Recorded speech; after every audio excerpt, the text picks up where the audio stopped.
4 tahun yang lalu, Indonesia pernah mencetak sejarah pembalap F1 pertama asal Indonesia.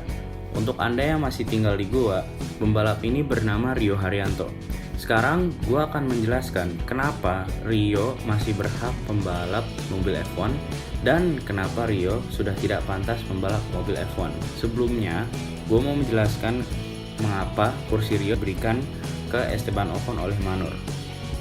Masalah Rio yang paling besar adalah bayaran. Kalau kita lihat, mobil F1 Manor yang dipakai Rio Haryanto hanya memiliki dua sponsor utama, yaitu Pertamina dan Kiki. Buat yang belum tahu, Kiki adalah merek kertas yang dimiliki keluarga Rio Haryanto. Bayaran yang harus dilunasi adalah 15 juta euro atau 252 miliar rupiah. Pembayaran yang diberikan Pertamina itu hanya 5 juta euro, artinya pihak Rio harus membayar 10 juta euro atau 158 miliar rupiah. Sudah kebayang perusahaan negara hanya membayar 33% dan sisanya harus dibayar sendiri karena kekurangan sponsor lain. Kalau kita bandingkan dengan Sean Gelael yang mengemudi mobil nomor 1 Dams di Formula 2 karena didukung banyak sponsor. Tapi podium terakhir Sean di Formula 2 adalah Monaco P2 tahun 2018. Kenapa Rio masih layak untuk pembalap di F1? Pertama, hasil akhir GP2. Rio mengakhiri musim GP2 2015 di P4 dengan 5 podium dan 3 win dan hanya berselisih 1 poin di bawah Sergei Sirotkin. Rio juga sempat mengalahkan mantan pembalap Red Bull Pierre Gasly di GP2. Alasan kedua, fans. Dengan adanya Rio Haryanto, F1 mendapatkan banyak penggemar baru dari Indonesia. Sampai-sampai Rio mendapat vote dari fans F1 Indonesia, walaupun Rio DNF di Australia. 3. Mobil yang kurang kompetitif. Karena mobil F1 yang dipakai Rio kurang kompetitif, Rio sulit untuk menunjukkan bakat balapnya di F1. Sedangkan pada tahun 2016, ada 5 tim yang bertarung untuk mendapatkan podium, yaitu Mercedes, Ferrari, Red Bull, Force India, dan Williams. Ya, Williams di 2016 diisi oleh Felipe Massa dan Valtteri Bottas.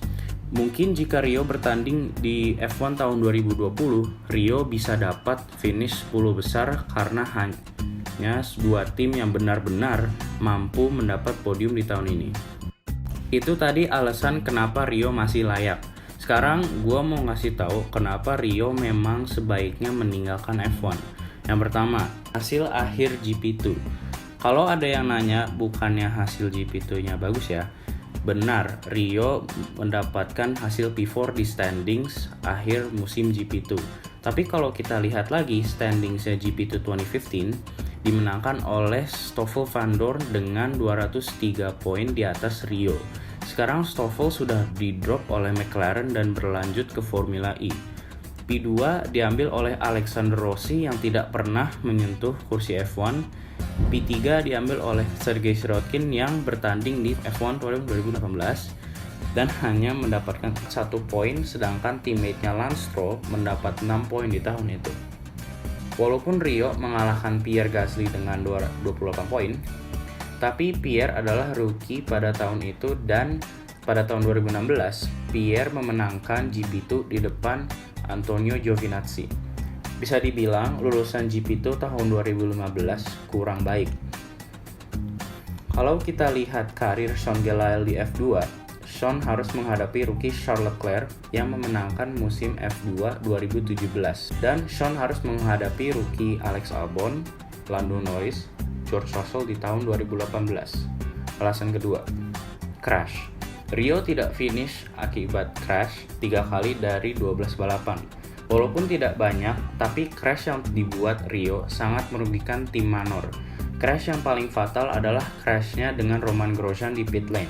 Walaupun itu sebenarnya kesalahan kru yang memperbolehkan Rio keluar dari garasi, tapi nama baiknya sangat terpengaruh karena crash di pit lane itu sangatlah tidak layak untuk dilihat di F1. Alasan ketiga, terlalu buru-buru masuk F1. Dengan memaksa menjadi pay driver dengan minim sponsor adalah resiko dan kesalahan besar yang Rio hadapi. Rio sama sekali tidak mengikuti program junior driver dan memilih menjadi pay driver.